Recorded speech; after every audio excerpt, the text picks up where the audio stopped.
of what the portal looks like in real time. So thanks to everybody for joining us. We really appreciate it. And we're going to go ahead and get moving forward here. So let's see if we can make this screen move. Here we go. Login. Okay, so sometime in the last 3, 4, 5 weeks, something like that, you no doubt have received some information from Jennifer. As camp, you've been assigned an Office 365 account. Now that I want a little bit of a side note here. Microsoft has been absolutely wonderful in terms of providing COCA, or all nonprofits for that matter, access to this whole set of technologies, which they call Office 365. This portal happens to utilize some of the key technologies built into that. And so consequently, in order to access the application that's been developed, you have to first sign in as a user for Office 365. So when Jennifer sent you the login information, there's two components like most of them. There's an email address and a password associated with it. The email address looks a little bit complicated, but it's really not all that tough. It's basically, the format is as follows. There's a name, an @ and then it's from there, you can almost read it literally. It's coca.onmicrosoft.com. So you might have Nighthawk Ranch at coca.onmicrosoft.com. It's sort of a simple format, so it's really not too bad, but it seems like it goes on forever. So a little bit of information about at least the format on it. It may help in times future when you're thinking about logging on and you think, my God, what is that email address? Well, it's at coca.onmicrosoft.com. So let's go to the next screen here. The portal. In the information Jennifer sent you, there's a portal URL, and it's rather long. I'm not sure. We'd have to figure out a way to shorten up this URL to make it a little bit easier to use. But as you can see, the best thing to do is probably to take the shortcut, that URL, and make a shortcut, and you can save it to your desktop. And my experience has all been built around PC, so I tend to think in those terms. I have sort of similar capabilities within the Mac environment. But go ahead and create a shortcut, stick it on your desktop, and then at that point in time, you can go ahead and click on that shortcut without having to worry about this long coding sequence of URL. If you have a question about how to create a shortcut, just go to Google and search for create desktop shortcut, and they'll kind of walk you through that.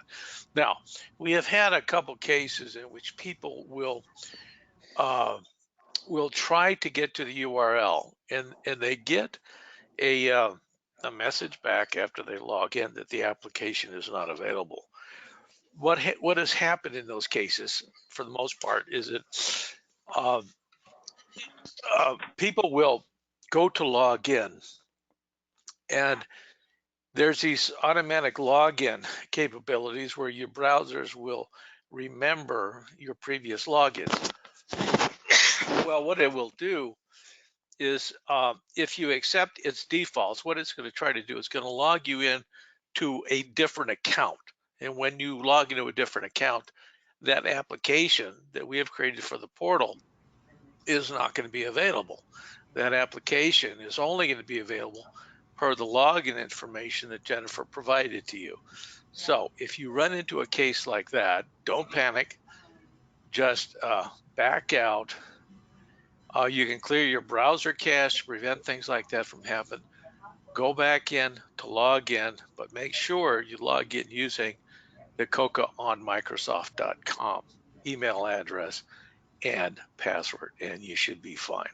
This is what the login screens look like. If you click on that, URL, you're going to see, first of all, a sign-in screen. It's going to ask you for an email address, and then it's going to ask you, subsequent to that, a password. And this is where sometimes people get kind of messed up a little bit, because if you have a Microsoft account, it will tend to log you into a default Microsoft account. When that happens, the application won't show up. So if anybody has any questions, please, please, please speak up. I want to make sure that you understand what we're going through here. I have been looking at this kind of stuff for the last 4 months, and I tend to go a bit fast. And if that's the case, it's more important that we slow down and answer your questions. So if there are any questions out there at this point, okay, we'll go to the next. Now, once you log in, it should take you directly to this portal screen. As a camp, you're going to get a welcome message. It says, welcome. This happens to be Camp Sunshine at Sebago Lake. It's set up in such a manner, it recognizes your login information, and then the system is subsequently set up such that as you begin to progress through the portal, it automatically records that information that you input against the Camp Sunshine, Sebago Lake, or Kids Cancer Alliance, or Nighthawk Ranch records. So this is the way to make sure you're going to be looking at the right thing. Excuse me. So anyways, as a camp, this is what you're going to see. Visitors see a little bit different. Administrators see a little bit different. We're trying to keep things as simple as possible, such that when you log in as a camp, what you're seeing is relevant to the needs of you as a camp and us as collecting information from a camp. Visitors see something slightly different, and that allows them to comment on what's been uploaded and things of that nature. But for the most part, this is pretty much what it looks like. It says, let's go. Underlying the design of the portal is something a developer mentioned to me about 6 months ago, and it's called Hulk Smash. Now, if you're a fan of Marvel Comics, Hulk being the Marvel comic, he's kind of a simple guy, and you don't want to give him too many options to deal with. So, in a design of something like this, it's designed in such a way that even Hulk can take a look at some of these screens to figure out what to do next. In this particular case, there's only one thing to do, and that's to click Let's Go. So we're going to go to the next page. Yep. Okay. So here is a standard page on the portal. Now I'm going to walk through it.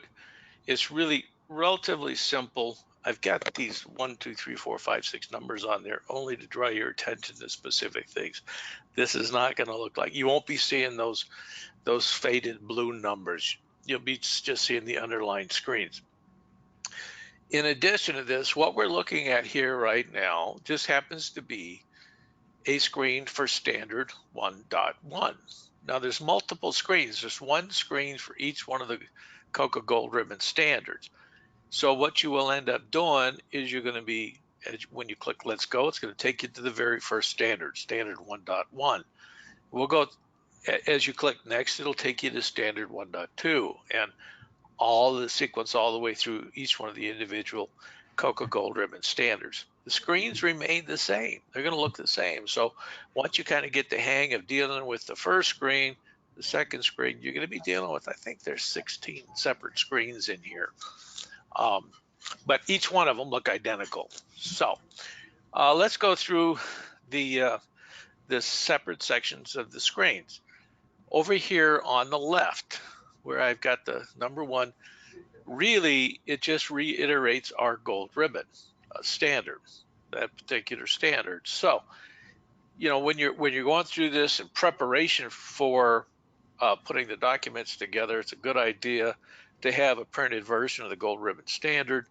But when you get to the portal, we put the standard up there as well in case you want some reference to what, if you don't have your printed copy with you, or you want an additional reference, that's just a copy of the standard itself. Down in the lower left-hand corner, down here, there's a little button. It's called View Standard Examples. Now, if you click on that button, it's going to take you to another section of the portal. And what you're going to be presented with is anywhere from 1 to 3 to 4 different files that you can click on. These files have been collected by Jennifer over the last 6 months. She's put this resource library together. And those files have been collected from camps across the COCA membership that have standards that relate to, in this particular case, should be standard 1.1. And you can look at those and use them as an idea how your how your associate camps have written their policies, constructed their policies that refer specifically to this particular standard, standard 1.1. Every one of the 16 subsequent screens has a same button that says view standard examples. But when you click on it, it will go to that screens, that particular standards set of examples. It's a great resource. It really is. And major props to Jennifer for doing this, because it was really quite an effort. And she just did a wonderful job on it. So over the left, what you have basically on the left side of the screen here are you think about this as being a reference section. So 1 and 2 really references that give you the standard itself, and then also the access to examples of how people have responded to the standard. Over on the right section over here is where, if you will, the work is being done. Now, what we do with the Gold Ribbon program, right? There are document upload requirements, and you're, as a camp, the file upload section here, which is I've got labeled as 3, and number 5 are the 2 areas which you're going to be spending most of your time.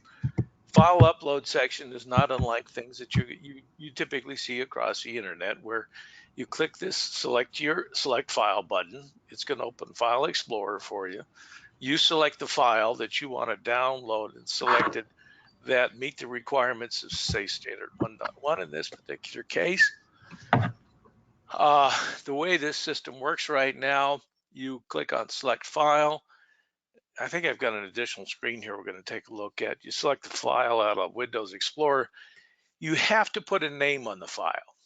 Okay, it's not automatic like in a lot of other cases, and you can name it whatever you want to name it, right? You can put your camp's name in there. You can put a description of the file. You can name it the same name that currently exists in your system. Okay, now what you'll notice down here is an upload button. If you select the file, that right now this upload button is disabled. It's grayed out like that.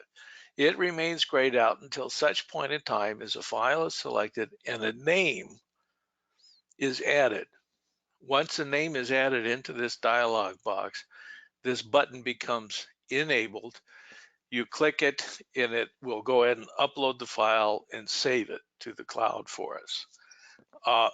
Now, what you will notice, one thing I do want to point out, is that regardless of what you name the file here, when that file is uploaded to the cloud and saved, we do some things to that file name. And this is over here, it's a little bit fuzzy, but your file, it'll take your file name, upload it, and you'll start to see an inventory build over here on the right. If you upload 1 file, you're going to see 1 listing. If you upload 5 files that you feel are relevant to standard 1.1, there will be 5 files over here. But when you look a little closer, we put 2 prefixes on the name of the file. The first prefix is your camp number. Now that number is irrelevant to you, but within our membership system, every camp has got a number in the database, and it's a unique number associated with the particular camp. So typically the first 3 digits of the name of the file as it appears over here will be the number of the camp itself. There's an underscore, and then there's a second sequence there. And you can see here, I think you probably can read this. This says standard 1.1 with an underscore. We add that to the file name, okay? And then after that is what you happen to name the file itself. Now, the reason why we put these two prefixes on here is in anticipation in the future. If we can do a search within the cloud itself and pull up all the different files that you uploaded as a camp, which in this particular case, we could identify every camp with a 194. We know that came from Camp Sunshine at Sebago Lake. So we could pull all those up out of the cloud pretty easily. We could also subsequently go in at another time and say, gee, you know, let's take a look at all the files that were uploaded by our camps relevant to standard 1.1. Because we have that prefix where we can go in and take a look at all the different standard 1.1 files. Now, you say, why do you want to do that? Well, we have about 13 camps, I think, right now that have via the old portal or the new portal uploaded files for this process. Of those 13 camps, I think there's 674 separate files. So you can kind of do the math when we're talking about 125 or 130 camps. The number of actual files will end up over a period of time being uploaded gets to be a massive quantity. By putting these prefixes in place, we can make sense of that and retrieve the information and make it useful. So we have over here, this is your file upload section. Over here, this is basically an inventory of those files that have been uploaded. This number 5 here is a dialog box. It's open to you. You can make any comments that you want. And in some cases, if you don't have a document for that particular standard, feel free to say in there, you know, we don't have a standard and this is the reason why we don't have documents. Some camps, there's issues relating to things like DNRs and things like that.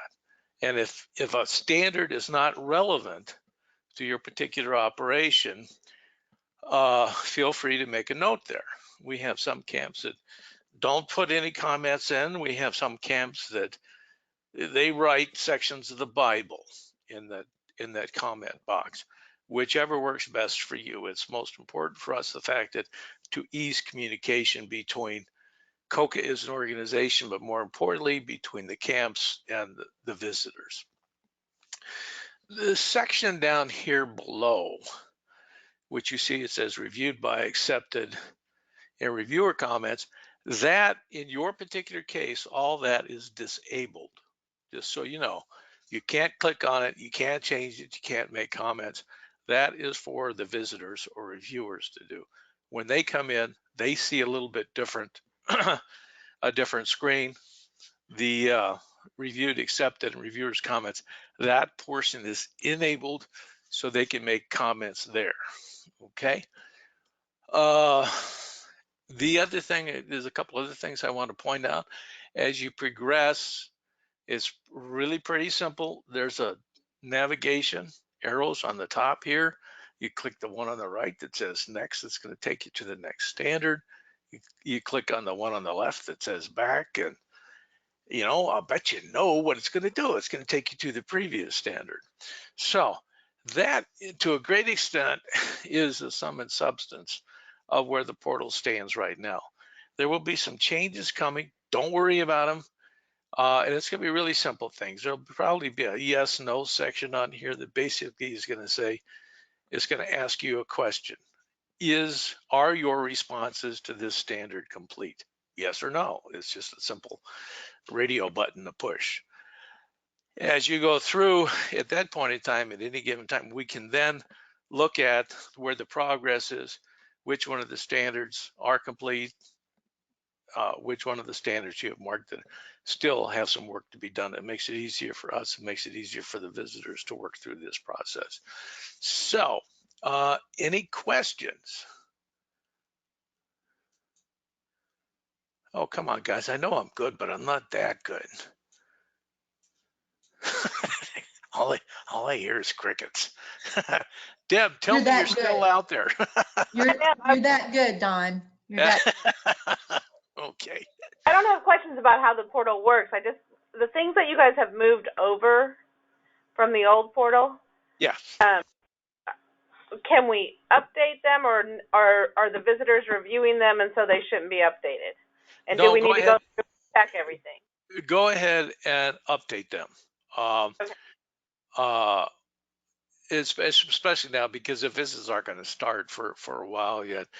One of the things that will happen here, and there's you will be present when you update something. Okay, whether it's one thing or five things, there's and this is something that'll probably be in place in the next 3 weeks.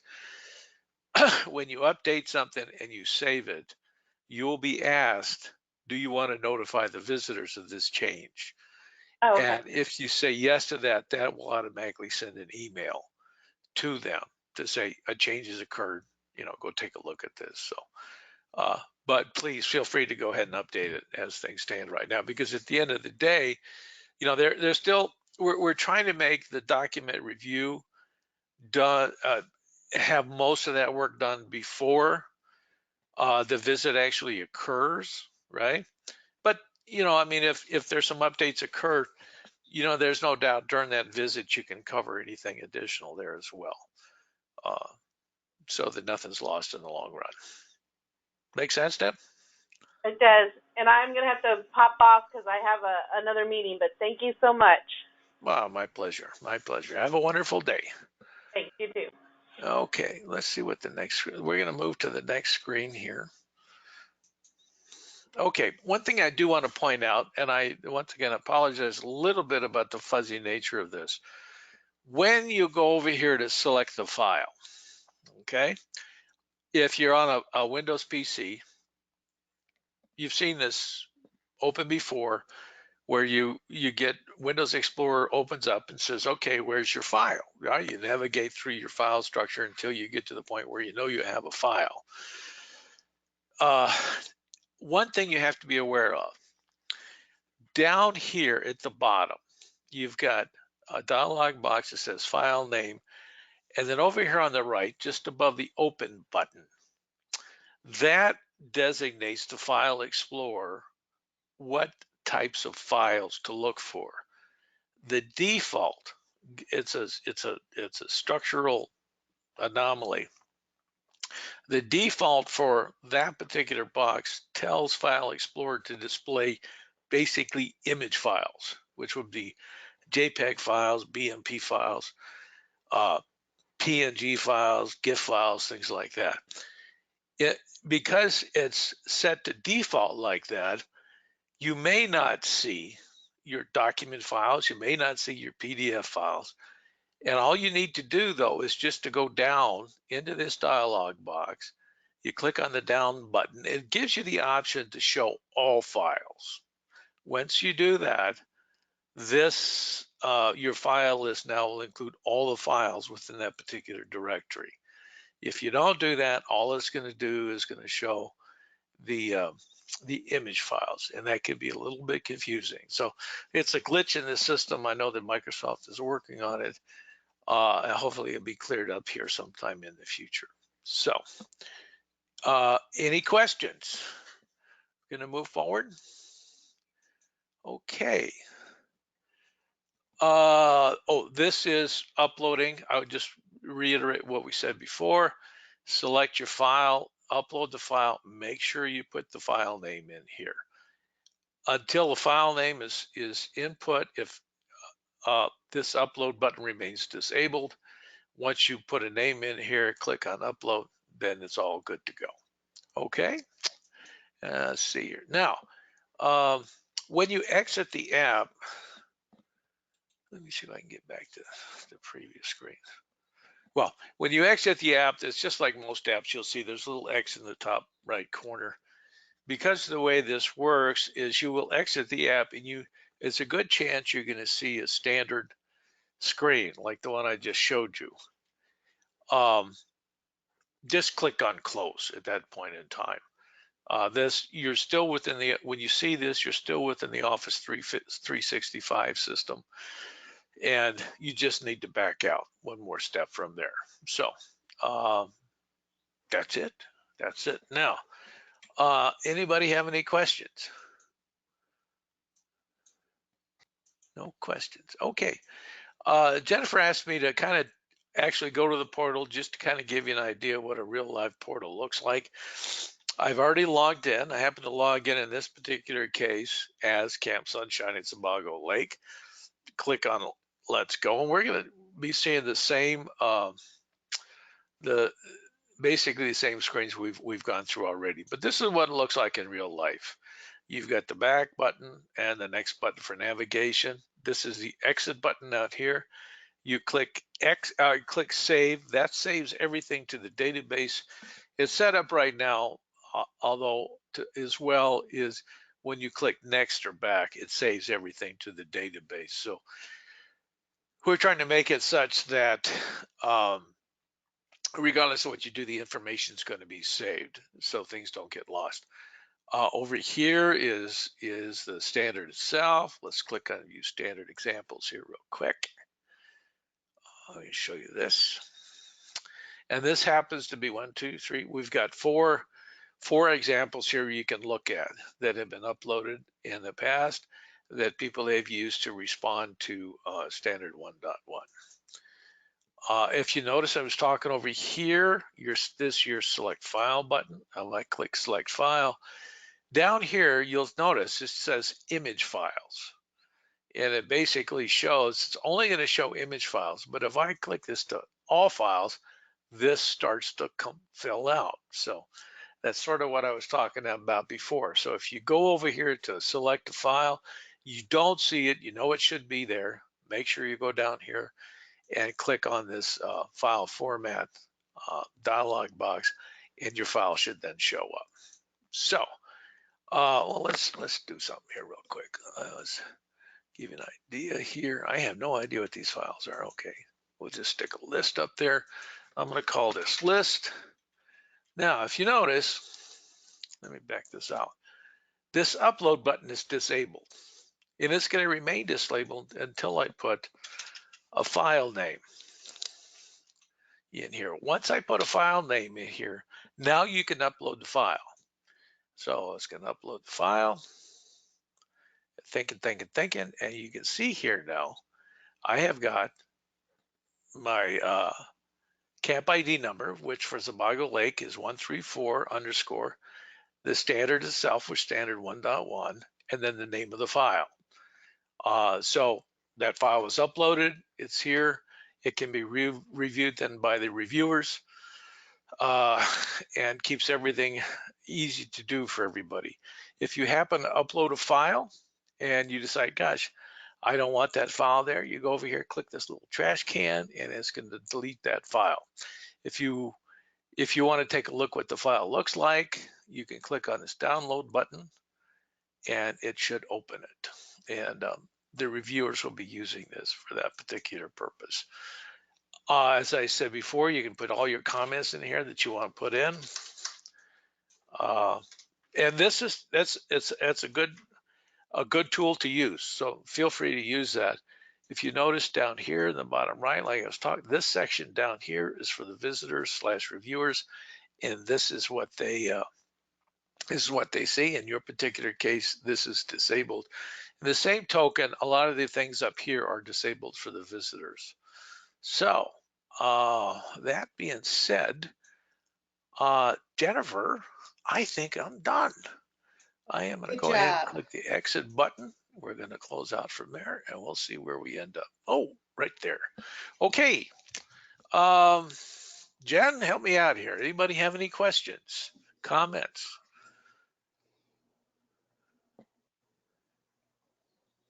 I don't think so. I guess not. It's pretty easy. Yeah. We tried to make it as easy as possible.